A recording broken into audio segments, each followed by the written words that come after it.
चुके थे। मुंबई के लिए निकलने का हमारा वक्त हो चुका था। मैं, मेरी पत्नी और भाई तीनों जाने के लिए बिल्कुल तैयार थे।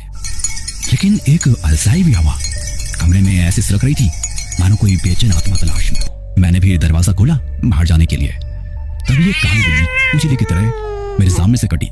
उसकी आंखें रात के अंधेरे में बिल्कुल अमानवीय तरीके से चमक रही थी। फिर एक अफसानस किचन से सामान तोड़ने की। मेरी पत्नी तो चीख पड़ी। मैं दौड़कर किचन में गया। अलमारियां बिल्कुल खुली पड़ी थी मानो किसी अदृश्य हाथ ने उन्हें खंगाला हो। जमीन पर टूटे हुए कांच के टुकड़े चमक रहे थे और उनमें मेरा चेहरा विकृत सा दिख रहा था। मेरी पत्नी दीवार से सड़क कर खड़ी थी। उसका पूरा चेहरा सफेद पड़ चुका था। ये क्या हुआ? उसकी आवाज कांप रही थी।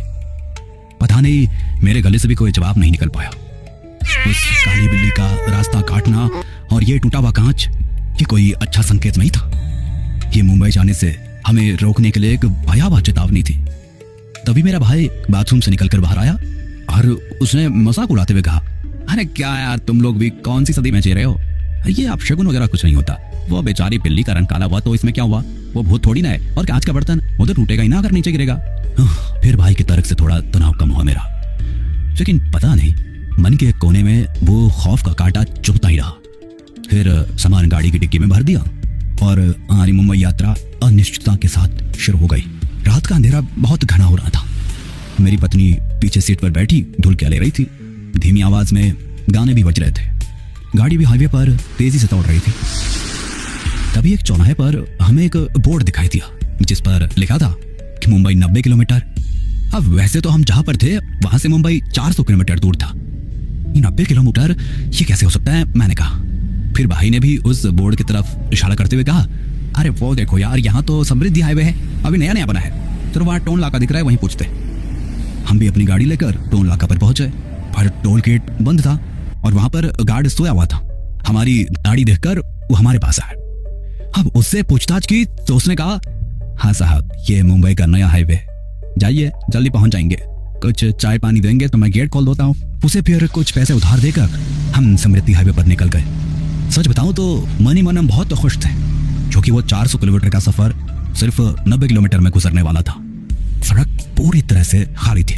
लग रहा था जैसे कोई इसे इस्तेमाल ही नहीं करता है। हमारी गाड़ी की रफ्तार भी बहुत तेज थी और तभी एक खरगोश हमारे रास्ते में आ गया। मैंने उसे बचाने की कोशिश की लेकिन उससे नाजायज कोशिश में गाड़ी अनियंत्रित होकर डिवाइडर को टकराने वाली थी। मैंने जैसे तैसे गाड़ी को संभाला। बाल बाल बच गया उस दिन। सच बताओ तो मेरी सांसें इतनी तेज हो रही थी मुझे कुछ सोच ही नहीं रहा था। पत्नी भी डर के मारे कांप रही थी। हम दोनों बस एक दूसरे को देख रहे थे कि ये क्या होने वाला था।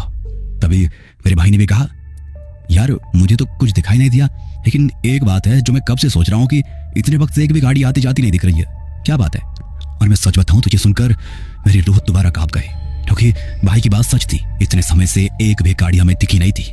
हाईवे पूरी तरह से खाली था। तो मेरी पत्नी ने कहा, अरे कौशल तो पिछले महीने ही इसी रास्ते से नासिक रहा था, शायद उसे पूछते हैं। रात के फिर 1 बजे थे। कौशल को फोन लगाया। उसने कहा, हेलो, हाँ भैया, कहाँ पहुंचे? यार हम समृद्धि हाईवे पर हैं, कहाँ है कुछ समझ नहीं आ रहा है। अरे आप समृद्धि हाईवे क्यों गए? रास्ता तो वो आधा ही बना हुआ है अभी। एक काम करिए, आगे आपको जो भी एग्जिट मिलेगा वहां से सीधे सर्विस रोड पर चले जाओ। हमने भी जल्दी से गाड़ी आगे बढ़ाई तो एक एग्जिट दिखा। वहां पर लिखा था वैजापुर। फिर बड़ी मुश्किल से हम वैजापुर की सर्विस रोड पर आ गए। इसी सर्विस रोड पर आगे एक टोल गेट था पर उस समय उसके आगे बैरिकेटर लगाए गए थे, पता नहीं क्यों। मतलब ये था कि हम उस टोल से आगे नहीं जा सकते थे। हमने भी गाड़ी पीछे ली तो पीछे रोड खत्म थी। रोड के बीचों बीच एक पहाड़ था और रोड के बाई साइड एक कच्चा रास्ता था। उसी रास्ते पर एक झोपड़ी दिखाई दे रही थी। हमने भी सोचा चलो वहां चलकर उनसे मदद मांग लेते हैं। हमने गाड़ी आगे बढ़ाई तो वो झोपड़ी रास्ते के बीचों बीच थी। आगे कोई रास्ता नजर ही नहीं आ रहा था। हम गाड़ी पीछे ले रहे थे तो साइड मिरर में कुआं दिख रहा था और दूसरे साइड मिरर में गड्ढा। मतलब डर और दुविधा में हम ऐसे फंस गए थे कि क्या बताएं। आगे बढ़े तो रास्ता बंद, पीछे मुड़े तो खतरा, कुछ समझ नहीं आ रहा था। तभी मेरे भाई ने कहा, रुक जा, मैं नीचे उतर कर देखता। वो नीचे उतरा तो पीछे ना तो कुआं था और ना ही गड्ढा। फिर हम बड़ी मुश्किल से गाड़ी को सर्विस रोड पर लेकर आए। तभी हमारे सामने से एक कार तेजी से आई और टोल गेट को क्रॉस करके चली गई। लेकिन हैरान करने वाली बात यह थी कि अब उस टोल नाके पर कोई बैरिकेड ही नहीं था। हम भी तेजी से उस कार के पीछे निकल गए और पुराने वाली मुंबई रोड पर आ गए। हमें इतनी खुशी भी ना कि क्या बताओ, क्योंकि उस भयानक जगह से हम निकल गए थे। हमें नहीं पता कि वो क्या था, लेकिन हम जानते थे वो कोई साधारण घटना तो नहीं थी। वो एक भयावह किस्म का अनुभव था जिसे हम कभी नहीं भूल सकते। दोस्तों, ये कहानी सुनकर आप सभी के मन में एक ही सवाल उठ रहा होगा, क्या ये सब भ्रम था या इसके पीछे कोई अलौकिक शक्ति का हाथ था? ये कहानी निश्चित रूप से रहस्यमय और डरावनी है। रात में खाली हाईवे, अजीबोगरीब आकृतियां, वो गायब हो जाने वाला रास्ता और वो झोपड़ी, ये सारी चीजें हमारे मन में डर पैदा कर देती हैं।